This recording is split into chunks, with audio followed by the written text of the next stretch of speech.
Alrighty, I have the Shama on the podcast. Who would have thought? What an honor, what a blessing. How are you doing today? I'm doing well. How are you doing? I'm doing well as well. So every time I have someone on the podcast, I ask some iteration of this question. What do you believe to be true about God and why? Oh man, One thing. I believe that God is good. One thing. I believe that God is good. That's really difficult to say because a lot of bad stuff happens. Yeah. So I feel like good and bad in life kind of run parallel. But God is good. So I always think about, there's a Bible verse where Paul says, he uses the phrase to describe his emotions as sorrowful yet always rejoicing. And I'm like, yeah, that's true, man. It's sad, but there's always something to rejoice about. Yeah, I get sad. Right. Yeah. You're so funny. Oh, that's good. Yeah, I was actually thinking about that recently too, because I'm still single out here in these streets. So, I'm sad, but also joyful. That's my experience of that. But yeah, that's beautiful. So can you tell the people who you are and what your talent is? Talent. Am I auditioning here? My name is Shama Mrema. I'm a comedian, host, creator, like a part. It's not even part-time. It's a seasonal. I'm a seasonal rapper. Oh. And then producer, like I produce videos and stuff. So yeah, you do all the things. I try to stay busy. And occasionally I try to get paid too, but that's good. This world is difficult with money. Yeah. The entertainment. Yeah, so you guys may already know Shama. He's freaking hilarious, as you guys already know. And I just wanted to bring him on the podcast. I also think it's really cool to just see creatives in different environments talking about different things. So yeah, I appreciate you coming on. So thanks so much for having me. Of course. So the people may not know, but you're married. I am married. I'm married to Grace, formerly Grace Todd, now Grace Mrema. Yes. We've been married this past September. It was 4 years. 4 years, 3 kids. We were both born in 1992. Oh. I don't know if people needed to know that, but we were born in the same year. Hey, and then, that works. We wasted no time. We had our first child, Ezra, our firstborn, celebrated our first anniversary with us. Wow. Some people can relate who had a baby their first year of marriage. So, and what was that like for you guys? It was cool. It was really cool. It was interesting. I don't think we really knew. I don't think we do, but also we were at I don't think we knew what we were doing. Let me finish that sentence. But God has been super gracious to us. And we met each other when we were 26. So we were kind of done. Not like done with, but we were just kind of like, hey, we're both for real. Like, we're adults now, right? We're done with college. We've got careers. We're doing this, right? And so when a baby kind of showed up, we're like, all right, we're parents too. All right. Right. Both at the same time. It's been really good. Yeah. And then we just had our third born. Now we have Ezra, Zoe, and then Ezra's 3. Ezra's 2, 2.5. Zoe just turned 1 in April. It's been April. It's been like how many months? And then our newborn just turned is 2 weeks old. Lucy. Oh, that's wow. I know. That is 2 weeks ago. 2 weeks ago, a whole baby. You go in. I think there's a comedian who's like, birth is weird because 2 people walk into a hospital and they come out with 3. Yeah. I don't know who says that, but yeah, it's wild. It's wild. So it's been a huge blessing to get to experience just that facet of life, My wife once said, like, after our first point, she was like, every great man or woman was once a baby. And I'm like, yeah, that's kind of nuts. It really is. If you think about it. It really is. Yeah. Everybody's like, oh, what a powerful. You're like, no. Like, the only great person I can think of right now is Usher Raymond. I don't know if that says a lot about me. I just saw a video about him, but Usher was once a baby. Yeah. And that's why I'm like, when people say like, oh, I'm self-made, but who fed you? Yeah. When you were an come infant. on now. You're not self-made. Now. At least give like credit to somebody who raised you. People are like, man, kids are so annoying. And I'm like, yo, so were you. Right. Exactly. I get on planes with my kid, with my kids, and people are like, oh, are you afraid your kids are going to cry? And I'm like, no, that's what kids do. Also, it's not a freaking uncle's airplane. Like we paid for those seats. So if my son wants to cry, he can cry. He will cry. That's a threat. Right. Yeah. And I think you're one of the guys that I've seen like actually talk about fatherhood in like a joyful way. So yeah, I think that's awesome. There are like a handful of friends and I who were all, I would say like under 30. I just turned 30 this year. Cool. But yeah, we're all parents, and we're just trying to reshape that narrative of there are a lot of people like, oh, when you have kids, man, it's over. Especially in like the creative space, people are like, oh man, you have to put everything on pause, and that's not the case. I mean, you just kind of learn to live in the tension of creating and also loving your kids and loving your wife and or your husband if you're a female creator, and just figuring it out, so that's been good. Children are a blessing. I know the Bible says that, and I mean, don't get me wrong, it's difficult sometimes, but you're really, really just trying to like emphasize that, hey, kids are a blessing. Kids are a blessing. So yeah, I don't know if I'm misquoting you, so just let me know. You said something. I was watching one of the podcasts you were on. You said they're like the most beautiful inconvenience or something like that. Yeah. Did I say that? That is something so like that. Just something where it's like it was kind of a contradiction, but it made sense. Right. Yeah. I mean, that's 100. It really is. It's there's such a beautiful inconvenience. So I mean, yeah. It's wild. I was, once again, like I was single till I was like 26, and so it was just me for a long time, and I don't know about other. Like I just was. Not that I was like Tony Hawk out here, skiing and snowboarding or skydiving. No, it was just sort of like, whatever happens to me happens, But now I'm like, nah, man, my kids, I've got my wife, I gotta be around. I gotta like stick around. Yeah. The choices that I make are important. I don't ride anything with wheels without a helmet. That's just, wow. Wow, that's a real dad right there. But I'm like, this brain is a part of a family of 5. So I need to protect it. That's awesome. And I was talking to someone recently too about that. Like your whole mind changes when you're married too. Like he said, like, it's like something clicked in his head. Like he always has his wife in the back of his mind now. Yeah. Like anything he's doing. Oh yeah. It's 100%. I'm like flying this afternoon. I'm flying to Oklahoma. And so, in the past I was like, whatever, get on a plane. Now I'm like, I've got a family. Right. we better land. We better be on time too. Delays. I'm like, you're delaying me to my family. Right. Yeah, but it's good. Good stuff. So, do you feel like you and your wife are prepared to like navigate sexuality and dating in a marriage? I'm not going to speak for my wife, but I'm going to speak for myself and say no. Okay. I grew up very evangelical, Pentecostal. That was our flavor. I can see that in your content. I do too much, man. Yeah. So I would say the only thing I knew about sexuality was my dad told me, hey, your body is changing. And my mom told me, don't get a girl pregnant. And so my African parents. So that's all I knew was my body is changing, which I was like, yeah, I knew that. And then my mom was like, don't get a girl pregnant. And I remember thinking like, there are a lot of steps in between both of those that I don't know what to do. Yeah. And so my parents were, my family, I was born in Tanzania, East Africa, moved to the States when I was 2 years old. My family became missionaries. My parents became missionaries, and we moved back to Tanzania, where we're from, to do mission work. And then I moved back to the States. My older brother, younger sister, and myself. My older brother moved back to the States for college. Then I came back and followed him to go to college. And so that was like the first time that I didn't go on a date till I was in college. And so I remember being on this date thinking like, whoa, I don't have the tools for this at all.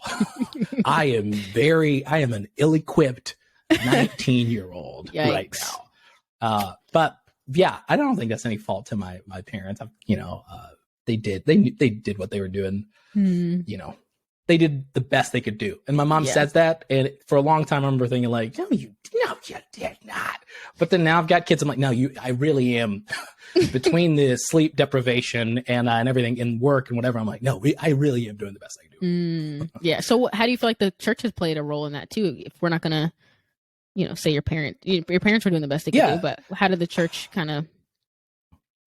I mean, the church also is the same thing. There was just like this, just books and sermons. You're kind of given the same spiel, dating, pursue her, love her. Then some people take it even, further, but don't be alone, don't whatever. Blue and red make purple, and kind of all those things. And I think there's treat everybody like your sister and your brother, and so there's all this language of like, okay, I recently read a book that a lady recommended to me, called The Great Sex Rescue. And I don't know if you've heard of it, but it's written by two female Christians, and they just go through and kind of talk about all these points and in from different books about sexuality, dating, and marriage, and they kind of tackle all of those points as, hey, cool. Like, people said this, and this really isn't correct at all in terms of dating. So I think there was so much, I want to say there was a little bit of theology. It was probably like 2% theology, right. And then like 98% of people's opinions about when I was courting my wife, we walked around the garden every weekend or whatever with her parents present. And so, I was like, how does that pertain to me right now though? Right. So yeah. I've told people, I'm like, I don't think there were too many narratives going on. There were too many there were too opinions, many dating. Yeah, like so many people were saying different things and then it ended up conflicting. It's like, So how do you feel like that affected your dating and then marriage, like in particular? Man, to be honest, I in terms of dating, I wrecked a lot. And I don't think there's anybody to blame there. I think about frequently. I'm like, I wish I could go back and like apologize, because apologizing now would be weird. I can't hit somebody up. So what would you be apologizing for if you did go back? If it wasn't weird, I think it was, maybe it was just maybe the way I acted, some of my expectations, I don't know, maybe the pace of some relationships, the pace that, I don't know, maybe we set. I don't know. Okay. I think it's just one of those things that I think about now and I'm like, whoa, that was not correct on my part. Okay. And I knew better, but also I didn't, in the context, I didn't know, like, people told me what to do generally, like, hey, when you're dating, do this. And then was just like you and somebody else. Yeah. There is that you kind of need to know, okay, this is how we need to act. This is what we, and so I didn't know. Yeah. There's so many scenarios where, I'm like, yeah, it wasn't right. It was not correct. Okay. It's not correct. Yeah. I think as you're talking, I'm thinking like people say a lot of the time, dating wasn't in the Bible, so we don't have like a set way to do things. So we're all just really trying to figure it out. Right. I think if we had more conversations, it would be more, it would be conducive to the dating scene for Christians. Also, I don't know if the way I answered your question just then was was satisfactory, but do you know what I mean? Like, have you ever been in a relationship where you're something, you're like, this, the relationship's dead, and you're like, oh man, could it have been better? Who's to blame? What happened? That's what I'm saying. It's like, how do you even, sometimes you don't even know. No. And so, that was me throughout like my dating years, was just like, gosh, this is not. And so even when I met Grace, I remember just, being very open about like, hey, this is, first of all, I've kind of wrecked in the dating department multiple times. I'm uninsurable, but no, like, I was like, hey, this is what I believe we should do. And so just kind of setting a new, just like a new pace. But how did you do that? How did you know to do that?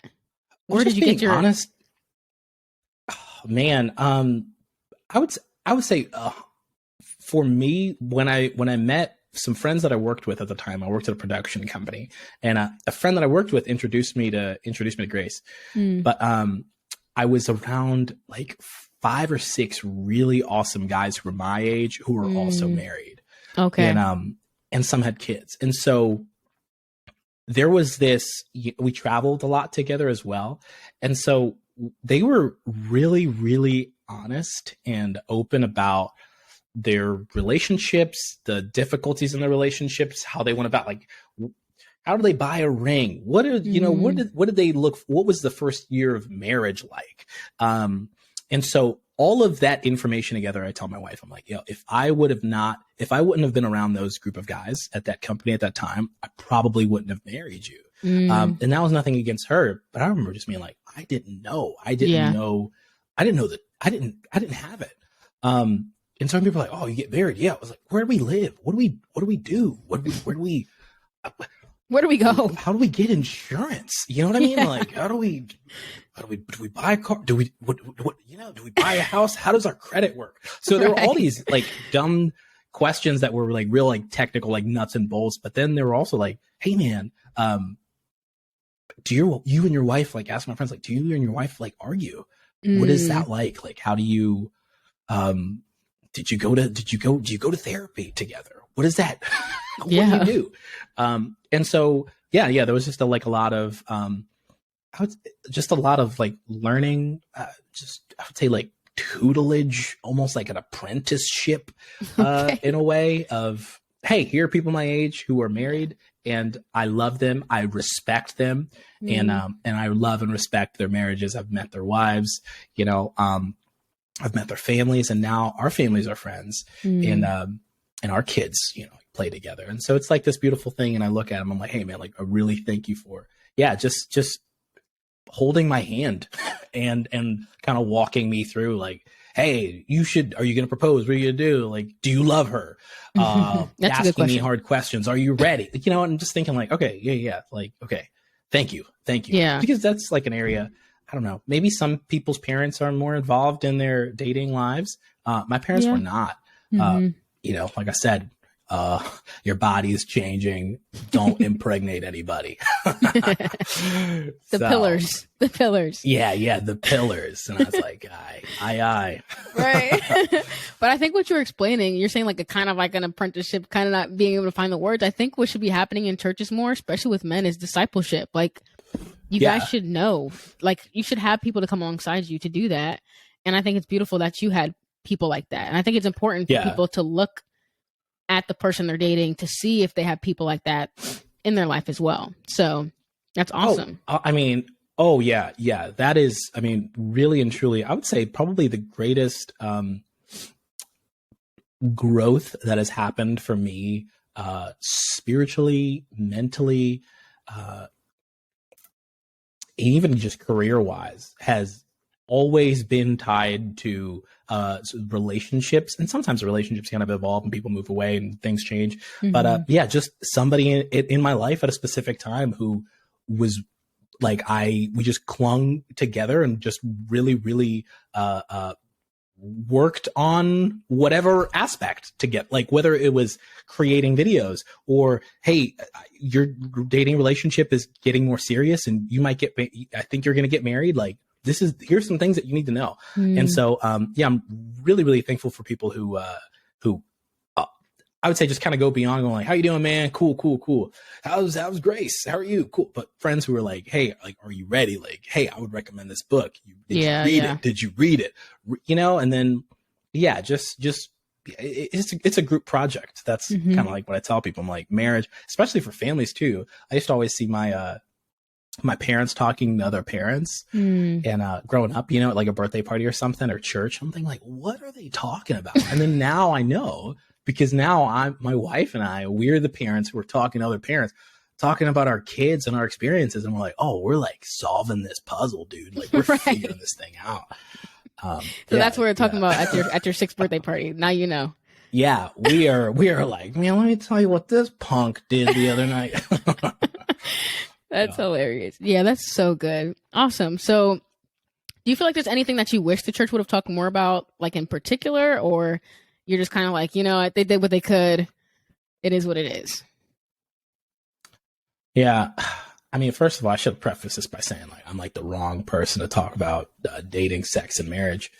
Dating, marriage, and sex, whatever order you want to put those 3 in. Why do you feel like that? You've done all 3 of those. I don't know. I feel like smarter people can tackle this. You know what I mean? But do I wish what the church would have talked about? Just personally for you, maybe it doesn't have to be like something profound.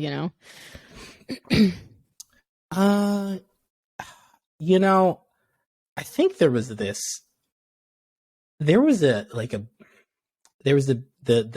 narrative of, hey, like being a great human, being a great guy, and don't lust, don't smoke, don't chew, don't, drink, don't be alone with girls, don't do this, don't do, there were all these things that I was like told to do. And for a long time we're thinking like, oh, because it's a sin, I don't need to do that because it's a sin. But then also God is forgiving. And so God forgives my sin. And there were so many things that I remember thinking and doing like, oh, I don't want to do that. I can't do that. I can't do one. But more than anything, it's those decisions, they're not like just in place for you to like live this monk-like life. But they're also like, you are a better person. You're a better person. Your future, your choices, your quality of life, your relationship with the Lord is better if you forego certain things. Yes. And I wish maybe people communicated that to me, but there was a lot of like sin, and a holy God and live a holy life and live all these things. And so there was big emphasis on like holiness, which I believe is 100% important, but it's like for what? Right. Like for what? For sure. And it's like, it's for you. It's for the life you're going to lead. It's for your friendships, is for your relationships, is for the career that you want, is for the ministry that you want to be a part of. And I think you see that time and time again, people who, I don't know, like they just couldn't really tame alcohol, or they couldn't tame, not that it's like a beast to be tamed, but they couldn't really control their relationship with that, or, their lust in it, kind of, man. Yeah. Like gets the best of them time and time again. So yeah, I think there's, I don't know. I think that's a great answer. There was just like this big call to like, man. And so when people ask you like, how are you doing, man? Like, are you, they could have just boiled it down and gone like, are you sinning? Right. And so you could just go, no, I'm not sinning. You know? But the answer, I think the better is like, hey, how are you doing in all these different areas? And you can go, hey, I'm not doing well, or this is what I did. And then just going like, hey, that's okay. This is how we're going to, this is a climb. This is a marathon. This isn't a sprint. You're not going to cross the finish line of holiness in like in 2 months because you read a book or you were part of a discipleship thing. Like, no, you gotta figure this out like day in and day out. And so, yeah, that was just for me, I'm like, and I'm 30 now, so I can look back on at my life and friends that I knew who didn't make wise decisions, and I see how it's affected their life. For sure. And so like sin and everything, all of that holiness at the front and center, but then also, man, just make those decisions. Like those decisions also, it doesn't just affect like your holiness, it's your holiness, but then also your relationships, your self your future, your career, your work, all those different things. Yeah. I think that's why people have a hard time, even, with what my podcast is about, because no one really tells us why we shouldn't be having sex, why we shouldn't do this, why we shouldn't do that. Like, it is benefiting you and the people you're in relationships with now and in the future. That's why. And the church doesn't really talk about that aspect, like coming alongside. And if you do make that mistake, why that is affecting you negatively and the person that you made that decision with. I remember I was a youth pastor at a church, and there was a female student who she got pregnant, and she came to church one Wednesday. She was still in high school. She came to church, and her friend, she sent her friend in early to come and find me. And she came and said, "Hey, so-and-so is here, and she wanted me to know if it's all right that she comes inside for the service." That's too much. Because, she's like, she's pregnant. She's showing. And I remember thinking like, whoa. I remember thinking, yes, tell her to come inside. And she came inside, and I told some people on staff, and, and gave her a hug, and I remember thinking like, what, like the fact that she felt like, oh, I can't come into this. I'm like, I messed up. My sin is very visible. Or my consequences are, it's visible. Yeah. I'm thinking like, oh my gosh, I wish all of our sin was visible. Yeah. You know what I mean? Like, I wish all of our mistakes and our decisions were visible. Yeah. I'd be very ugly to look at. I think we'd all be really quiet. I think most people would be a lot quieter than we actually are. And so, I always think about that. I always think about that. And so, I didn't, yeah. And I think you loving her in that way probably had a huge impact on her life. Probably, like I could see that really, because those moments can be make or break for kids. Like my pastor said, I might as well just stay outside. Or even if you said, yeah, you can come inside, but just sit in the back row, that can change someone's whole identity about themselves. So I think that's beautiful, that you loved her in that way. So thank you so much for sharing that. There is, there's just like this expectation of what, man. Yeah. Like, I mean, I'll say like, I wasn't a virgin when I got married. And so that's something that I had to look at my now wife and a girlfriend before that and like tell him that. Yeah. And that's like awkward. But just kind of going like, hey, I'm sorry. But this, like this is me. And so I think that's just one of those things. I don't know. I think it's one of those things where it's like, I know, I've seen, you see videos or people in relationships are like, we didn't even kiss till we got married, or whatever. And you're like, that's a beautiful thing. But then also, even me coming into marriage, thinking like, this is also a beautiful thing. Like, God is good, and God is in the redeeming business. And so, whatever your life looks like, God. There's a famous, story of like, who wants that flower? Like, God wants that flower. I don't know. It's like this big sort of like a pastor passed a flower around a congregation, and people like smelled it, and it circled all the way around back to him, and people like, this is your purity, and who wants this? And so there's this thing. It's like, man, like we are human beings. Like we're messy. It's Christianity is messy. Life is messy. For me, sex and dating, we're messy, and marriage kind of coming into marriage. So it's like, yeah, it hasn't been like the cleanest thing. And I knew, like, I grew up in a pastor's house, so there are all these elements of things. I'm like, oh, I knew better. I knew better. What happened? But yeah, even now, I'm like, oh, God is good, and I'm really thankful for the life before that, and then also the life that I have now. Yeah. So how do you feel like that, that decision you made affected your marriage? Telling my wife? Yeah, just having that conversation and then like going forward into your marriage. I mean, I knew that I wanted to be honest. There was just this idea of like, I want to be an open book. I wanted my wife. I remember thinking like, I want you to know about me, and I don't want to have to hide anything. Yeah. So, and I still am that way to a,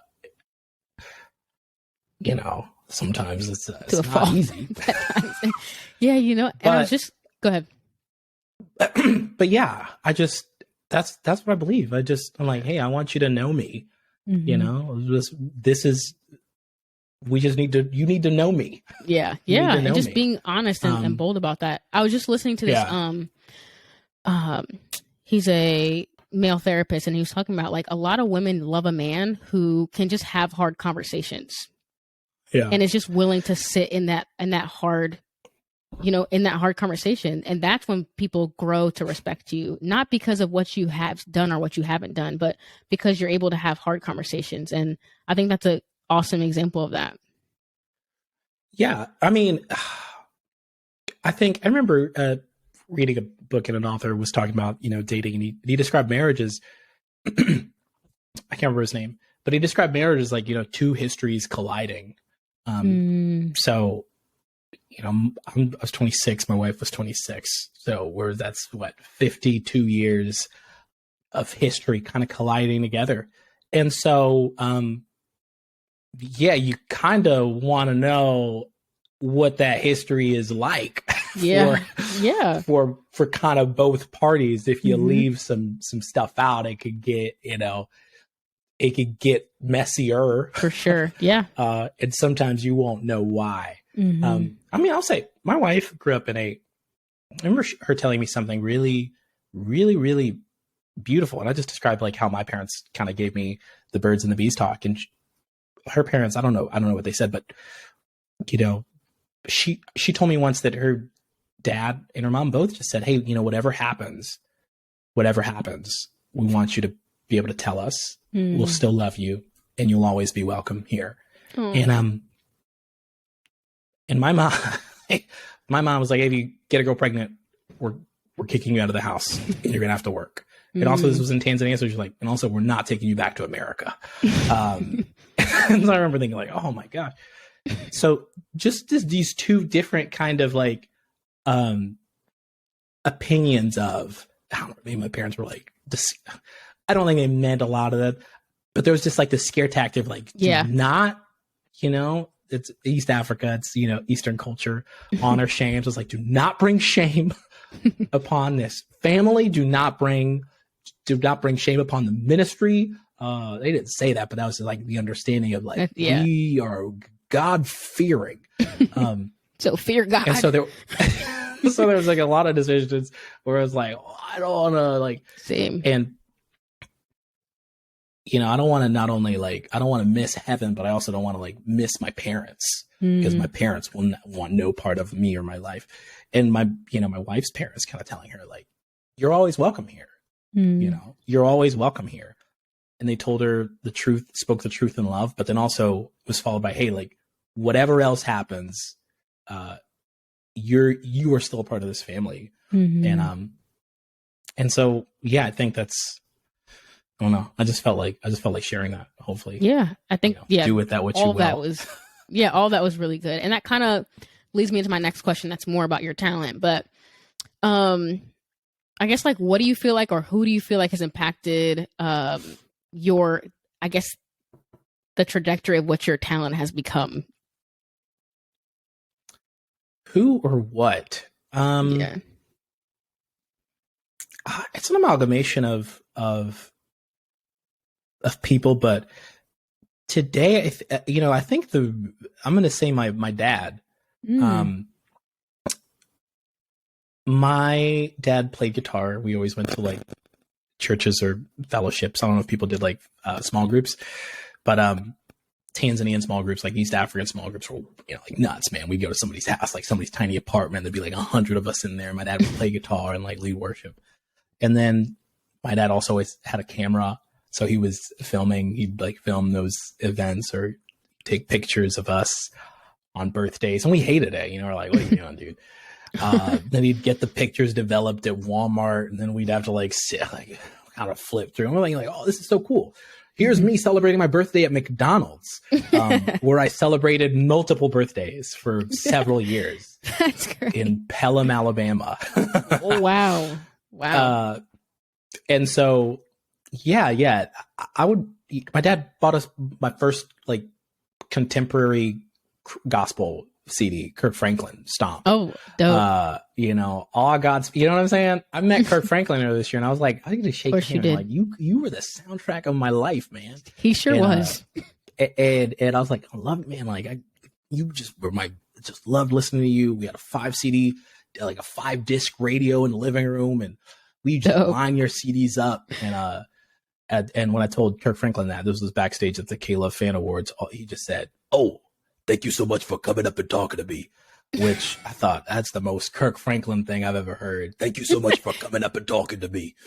But yeah, I would just say, like, my dad, just really, really put us on to, just put me on to so many different things. And like, more than anything, like, facilitated a culture of arts.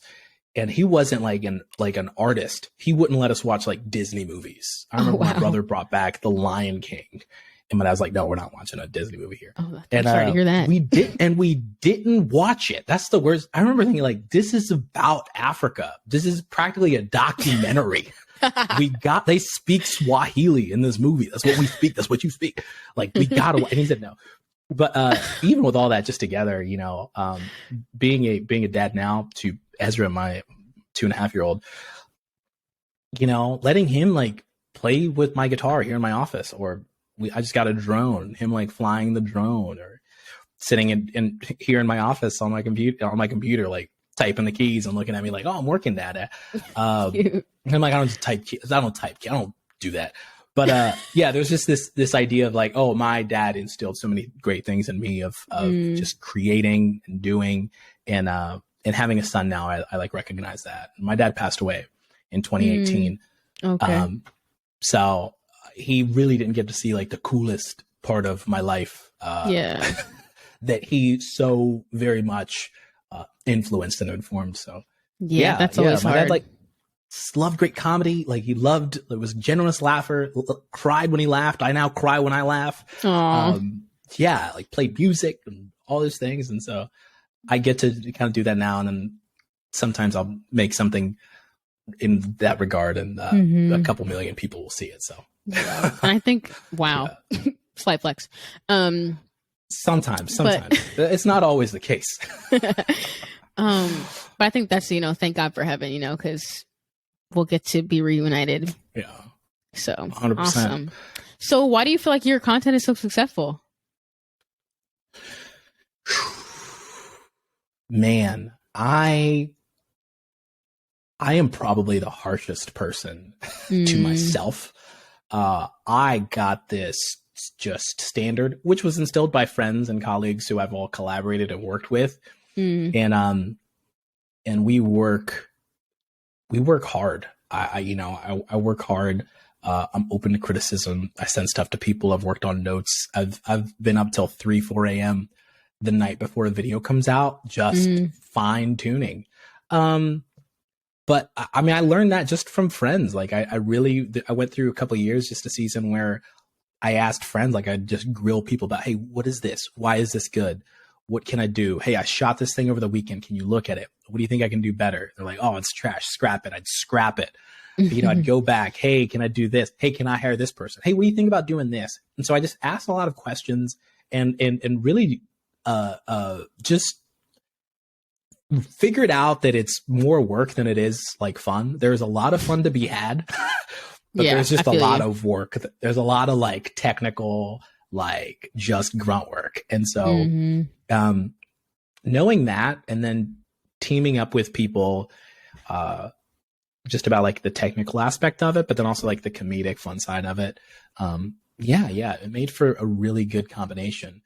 I live in Greenville, South Carolina, and it's been, I think some of the most talented people have kind of come out of here recently. And so, I've just been able to collaborate with really great people.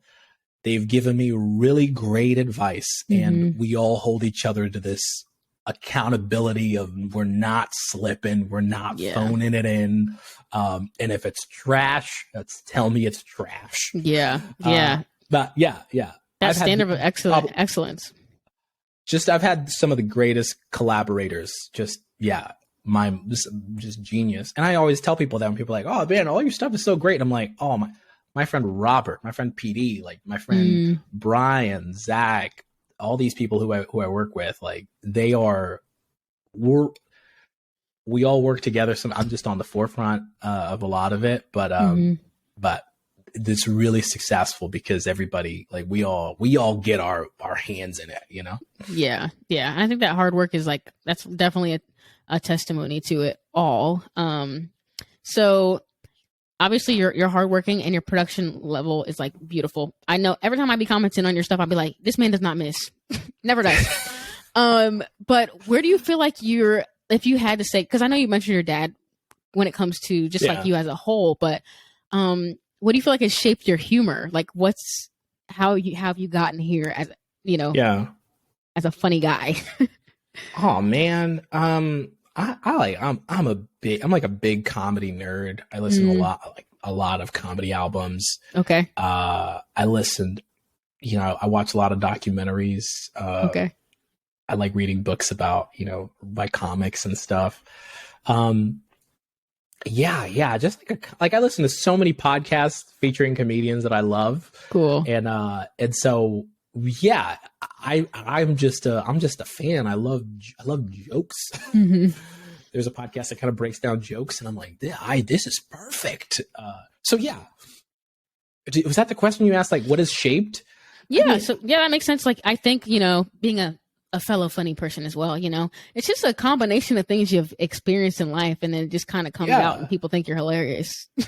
It's like, it's stuff like that. Like here recently, my son and I, we've been watching, he kind of, I had to put him on. He's 2. He doesn't know. We've been watching a lot of Family Matters. Okay. And so he'll wake me up at like 6 a.m. and he doesn't want to go back to sleep. And I'm like, all right, well, season 4 of Family Matters. Here we go. And so, stuff like that. I love 30 Rock, Tina Fey. I love John her. Mulaney, Mike Birbiglia.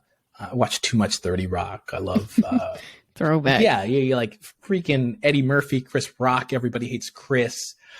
Like so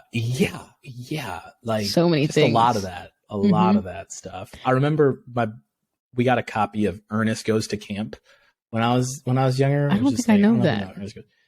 It's so Ernest was like, he's like the original viral. I watched the video and they describe him like the original like viral superstar.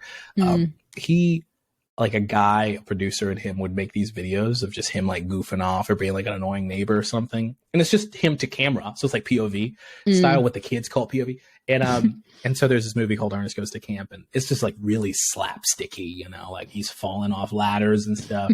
And I remember just watching that over and over thinking like, this is comedy. This guy is hilarious. And so just stuff like that, Yeah. We are, and I don't know. We are Christians, but obviously we can be inspired by things that are secular and outside of, where our realm, I guess you could say. Yeah. So, you do a great job at what you're doing. So what has caused you to think, oh, I'm going to do this and as a Christian, because you can be doing this for like, Universal or whatever. So what made you kind of hone your craft or your videos on this kind of content? I mean, they say write what you know, and I sadly know way too much church culture. I'm like the quintessential drug baby. That's a stupid joke. I was drugged to church. When my parents became missionaries, we went to a different church every like Sunday morning, Sunday night, Wednesday night, sometimes Thursday and Friday, and in the Southeast. So like I went to church, you know, and I went to a lot of churches. So yeah. I mean, I even worked for a church. So yeah, there was just like this, you know, my friend Petey and I co-write a bunch of stuff together. We just kind of caught a lot of the nuances of church culture that we thought are really funny. We're like, hey, let's just call them out. And then there are not too many creators in this lane. There were a lot, maybe kind of when we started off, but there are not too many now. And so we're like, hey, let's create the highest quality stuff kind of in this lane and run as fast and as far as we can. So yeah, I feel that we're going to try to create some stuff outside of the evangelical or like Christian space. We will eventually. But yeah, we just love it. We just love it. We're like, I was telling somebody, like, we were the kids in church who just like sat on the back row and gave bad commentary to somebody next to us. And so that's kind of what we're still doing now when we make fun of kind of certain people or like worship music or something like that. It's still that, but now it's just it's taking a different form. Yeah. Good stuff. So how do you feel like, I'm going to kind of consider your talent as humor. That's kind of what I feel like everything kind of comes down to. Obviously you're very talented at the production of it all for sure. But if we take humor, how would you say that like your talent of humor has impacted your relationship with Christ or like vice versa? So when I worked for church, I had this thought of, oh, this is the most important and meaningful thing that I can do with my life is to serve God at a church. And I quit making videos. I was like 24 and I quit making videos. I remember thinking, oh, I don't need to do that. I don't need YouTube. All I'm going to do is just I'm going to serve God. And I was part of that youth ministry. And so I got fired / voluntarily let go. It just didn't work out. And so the pastor was like, hey, I don't really think you're really going to like, you're a good soldier. And I was thinking like, I don't think I ever will be. So, so they're like, we could give you a sabbatical and you can come back if you want to like change your attitude. And everything. I don't think it's going to change. That is so funny. So, you know, they're like, all right, we're going to let you go. And so I was like, all right. And then I worked for a ministry called Papa John's and delivered pizza. Oh, praise God. Another year. But you know that ministry, ministry, John Schneider, the head of that, Reverend John Schneider. Yeah. He's got it a little bit of hot water here recently. Oh yeah. But, yeah. Worked for the Papa. But yeah, so there was this, when I started making videos again and, I worked at a production company. And so my boss there and so many producers and directors and talented people there, they kind of gave me all this wisdom. They kind of put me on, like I just asked a lot of questions and they kind of like coached me into creating great content. And it was in the Christian space. And then I remember getting emails and stuff. People like, oh, we just showed your video at a conference. Hey, we just showed your video at a VBS. Hey, we just showed your cool. video at a thing. Hey, I just showed it to all of my staff in a meeting or something. And I still get that a lot. And I would say that was probably been the most encouraging thing because for a long time, and I was just talking to a lady over this weekend who said the same thing. She's a voiceover artist and, she's actually Katie Lee. She plays Connie Kendall on Adventures in Odyssey. I don't know if anybody grew up on Adventures in Odyssey. Oh, okay. If they do, Katie Lee. And she said she lives out in LA. And so for a long time, she thought, oh, I am a Christian in the secular world. I'm a Christian in the secular space. And so that's how, even making videos, I worked at a production company. I remember thinking like, I'm not doing anything for the Lord. I'm making money. I'm filming commercials, training videos, events or whatever. But then when I started making stuff and it did well and people showed, I remember thinking, oh, I guess I am doing ministry, you know, in a way. And so that is really, I'd say for a long time, I felt very, I felt very directionless. I felt like I was in this, like the term once again, the secular world. When people ask me, are you in ministry? I remember thinking like, no, I'm in the secular world, dude. I just have a regular job. But you know, these videos and all this stuff that I've made, you know, when people tell me, oh, we show it every Sunday at our kids' church or whatever, I'm like, that is so cool. And I am so glad that this exit that I went on for a long time, these woods of like, I'm just going to make a bunch of stuff. Like it was not an exit. I never left the interstate. And so that's really been really encouraging to me. And I have this confidence now of, I think for a long time, I just remember thinking like, oh, I'm just playing around. I'm just making stuff. I'm just making stuff. But you know, if somebody would comment or send me a message like, hey, I just want to let you know I'm an atheist. And I just watched your video and I thought that was really funny. I grew up in church. And so that's exactly how it was. And so I'm like, wow, that is really cool. And I think in the past, me, like when I was in ministry, I probably would have been like, can I just pray for you right now? I just want to like love and hug on you or whatever. But now like, no, the ministry is the stuff that I get to do. And sometimes, you know, if I have time, I'll like message, go back and forth with somebody. But yeah, it's like, oh, I'm not just playing around. You know what I mean? Even a podcast like this, you know, where I do a podcast too, I'm thinking like, I'm just talking into a microphone forever long. But no, like people listen to it. People are encouraged. Yeah. Sometimes you say, in my case, occasionally I'll say something worth latching onto. Whatever. You know, and so it's like, yeah, it's still ministry. You know? There's ministry in it. So you're doing ministry right now, even on this podcast. Oh, God bless. Amen, sister. How are we doing this? Are you taking up an offering and then we're going to split it, or am I taking it up, or can people just donate to our separate? Yeah, I think what we'll do is we'll just do like a whole pot, and then I'll take 90% like of it, and you'll get the 10%. 90, 10, whoa. We'll talk about this. I've got people. If you got people, we'll like hammer this out. We'll figure it out. But no, all the stuff that you've been saying today is really good, and I think it's helpful for people to see Christian creatives and the thought process behind it, and that, like, you know, a lot of this is a journey, and the Lord is bringing us into the woods or whatever to shape us into where you are today. So you may have thought before, like, this is meaningless, but actually you learned all this to do, you know, we know that Christian movies a lot of the time aren't the greatest, you know, a lot of Christian content isn't like the best production, but what you're doing is wonderful, and it's actually funny. Like, it's great quality. So Thank you. Thank you. And at the end of the day, like, we're dropping seeds too. So that atheist watching your video, it did something. We may not know the weight of it, but it did do something. He went out of his way to watch the video and then comment to you. He didn't have to do that, or whoever that was. I think it's just so cool that I know the internet, everybody's really divided on what the beauty of the internet or whatever. But every now and then, you know, making something, I do this character called Loose Cannon Guest Speaker, where it's just like an unhinged guest speaker who just yells the worst stuff. And for me and a friend kind of wrote that out of like, hey, like, that's not okay. If you're going to stand up and speak in front of people, like, the Bible's got 66 books, pick one. All right. At least pick a couple one verses, scripture. like, share. Yeah. Like, just don't be shooting from the hip when you go up there. Talking about, I used to shoot squirrels with BB guns. Like, hey, that does not pertain. Nobody needs to know that, sir.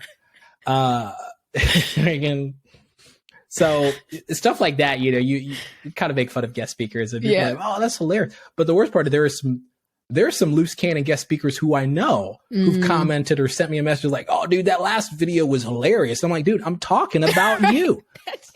I've seen you preach, dog. I'm talking about you, dude. Should I just tag you? Make it easier? But, you know, I remember one time I like put out a thing. I just remember going like, hey, just send me a message of like a time you've been at a church where a pastor said something ridiculous that it didn't make the news. Like, he didn't get canceled. He didn't get fired. What was it? And I got hundreds of messages, and I like highlighted them on my Instagram. I highlighted them and just kind of strung them all together. But it is absurd. It really the amount of things people are like, I was at a church and this pastor said this, and I was at a church, and I'm like, okay. So making fun of it's kind of like, it's my idea of telling people like, hey, this is not what it's supposed to be. Yeah, you're exposing it in like this context. Yeah, in a palatable way, you're exposing it. Yeah, it's still horrendous. Like I say, I've said some of the things where I'm like, why am I? Me and a friend write it, and we'll write it at freaking at 2 a.m. sending each other back and forth texts or whatever. And I'm like, people aren't going to let us say this. And whatever I've said as that character, there's still somebody who's like, I've heard worse, and they'll quote it, or I'll read an article about something else the pastor said, and I'm like, those guys are just better than us, man. Those guys are just. Like 10 steps ahead of you. They're just a Michael Jordan's of controversy. Oh man, I can't even be worse, and I'm trying. Right. Oh, they're not trying, and they're worse. That's so good. Oh man, yeah. And I think what you are doing definitely does hold weight in the kingdom. And if we're so funny, go ahead. No, I've had so many, like, I would go to conferences or events and stuff, and it's crazy the amount of times people will come up and talk to me about like a video or something. And I'm not your pastor, dude. But people just come up and just start just telling me about, oh man, I watched that. And so then I watched this. And so I remember I went to a church and somebody did it. And so it's really cool to know that I had a different experience. And so there's just like this thing of like, oh wow, where it has brought to get it's brought me together with so many different people. I mean, young, old, wherever, whatever state, whatever city, whatever country, just, oh man, we can bond on like, hey, church is like ridiculous, but also we're in a church, so we still kind of believe in it. Right. But it gets wild. Yeah. Just like everything else in the world, sin has affected everything. Yeah. And I was going to say, like, the Lord has given us humor so that, we are made in his image. That means when I get to heaven, I'm going to be cracking up. I always think about this. Jesus is probably so freaking funny. I'm going to be in pain for the rest of my life. What up, Adam? You didn't have to eat that apple, dog. You know exactly. what I'm saying? He's hilarious. Hey, you kind of messed up humanity for all of us, but it's all good, bro. Exactly. Jesus came through and fixed it, man. Yeah. Bro, we're going to be cracking up there. That's probably one of the... all we got is jokes. There's a comedian named Mike Birbiglia, and he's got a comedy special on Netflix called "Thank God for Jokes." Okay, and I'm like, amen, brother. Like, thank God for jokes. Real. So I have a song called "VeggieTales Remix," and it's probably one of the biggest things that I've done. I think I always tell it's my dad died in January of 2018, and I was in Tanzania. I was there. He passed away while I was visiting, and I flew back to the States, and I wrote that song a couple of weeks later, and and then I put it up online on like July, and it got like 1 million views in 24 hours. Wow. It was nuts. And so I remember telling that to a friend, and like, man, you wrote that song the same month your dad died? And I'm like, yeah. So a friend was like, so you mean your dad died and you were just listening to the VeggieTales theme song, while you were mourning? I'm like, dude, I don't know, man. Yeah. So it's like this, like, once again, full circle, sorrowful yet always rejoicing. Like, that was the saddest. I also got married in 2018. So just, yeah. Yeah, and I think God's got like an incredible sense of humor. He really does, and like sometimes you just gotta laugh at your situation. Sometimes, like I feel like the Lord. Sometimes I'll be like, "You think this is funny? I'm gonna laugh with you." But that's wow. I know.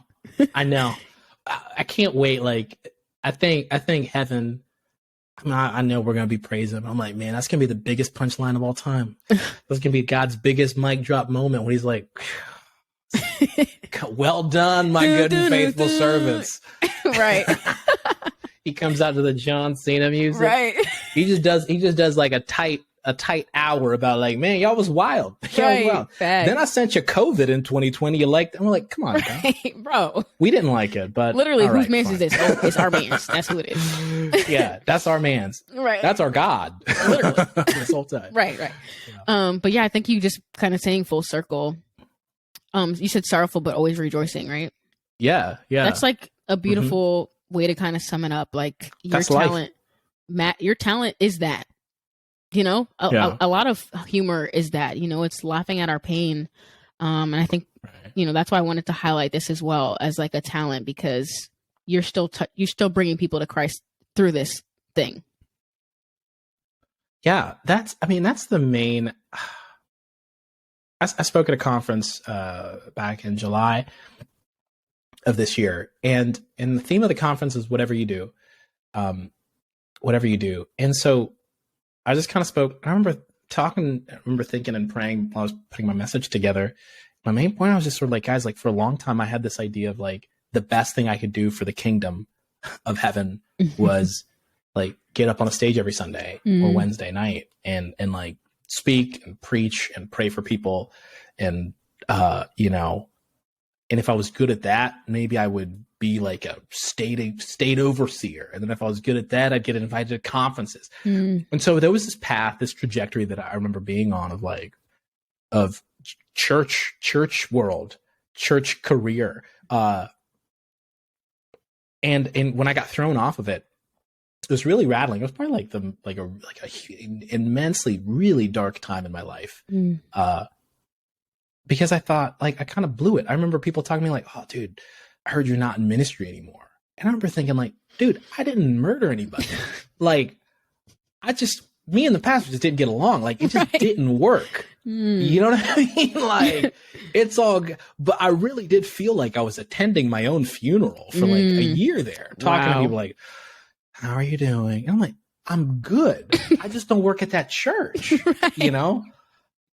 But I also got like there was this thing of like, dude, you blew it. Like, yeah. And so it is incredible. And even I meet people today, I'm like, man, like the kingdom of heaven, like God needs podcasts, God needs videos, God needs training videos, God needs great music, we need great movies, God needs plumbers, God needs welders, he needs nurses. If you've dealt with anybody in that field, you're like, no, we need great people in that field. Yeah. And I would say that person is just as important as I've been to a church that we couldn't have service one Sunday because the pipes were clogged up. And I'll tell you what, if a plumber came through on Saturday night, that would have been he would have done the best ministry that weekend. Amen. You know what I'm saying? Exactly. So there's this understanding of like, oh, the person up there on the stage does the best. That's it. God bless. We'll pray for him. Pray, bless him. God bless. But then there are a lot of other people who are, we just out here. Yeah. Yeah. And we just out here. This is literally why I created this like highlight in the podcast, because that's what I want people to see. Like I had someone who's like a digital designer before you and someone who did like organics. He's teaching people how to plant seeds. Like it's all for Christ, and it looks different in all of our lives. I would say that's the main, like if anything else, after I left working in the church world, every time I meet somebody on a plane, at the store or wherever, at a church, somebody who just works in a different career, every time I'm so intrigued about what they do, how they got there, why they love it. Because for a long time, if you didn't work in a church, you were like trash to me. Just because I remember thinking like, "What? You should serve God. All those talent, all that graphic design talent. You should use that for the kingdom of heaven." What are you doing? Working on a Southeast Coca-Cola? They don't need. That's not the kingdom. No, like they still work in a company. They work with people. You know what I mean? Like I don't know if people need Coke, but it's whatever. They need the job. They're probably doing really well. So there's this understanding of like, for now, I just really feel like, man, thank you. Yeah. And I hate that for a long time I didn't really have space in my heart or mind for any other career besides. But thank God for church. Becoming more like Jesus every day. Yeah. Thank God for Jesus. That's what I like to say. Amen. Who was, carpenter, by the way, carpenter before he kind of for blew 30 up. whole years. Didn't do anything. Yeah. 30 years. What the heck? Nah, so, they don't know. People ain't ready for that though. No, they're not. So yes. So my last question is kind of fun. So what do you feel like is a talent that you have that people actually don't know that you have? Oh man, I'm really good at flying a kite. Stop lying.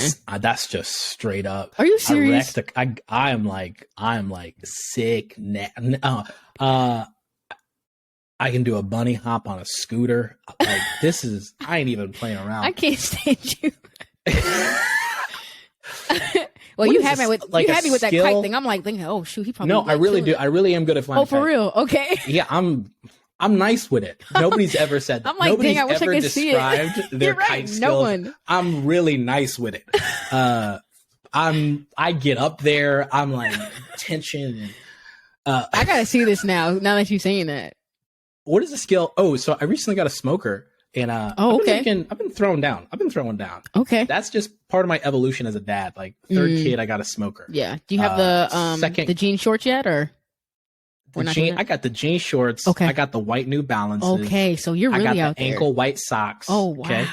I got the t-shirt tucked in. Okay. Brown belt. So you're serious. Okay. I'm serious. I'm out there. And I smoke meats in the driveway. So Whoa. I want the neighborhood. I live in a cul-de-sac, so I'm like, y'all better Right, y'all gonna smell see what this. Shama's cooking right now. Y'all gonna see what I'm about right now. No, I've been smoking meats, so that's probably been like yeah. Cool. I don't know.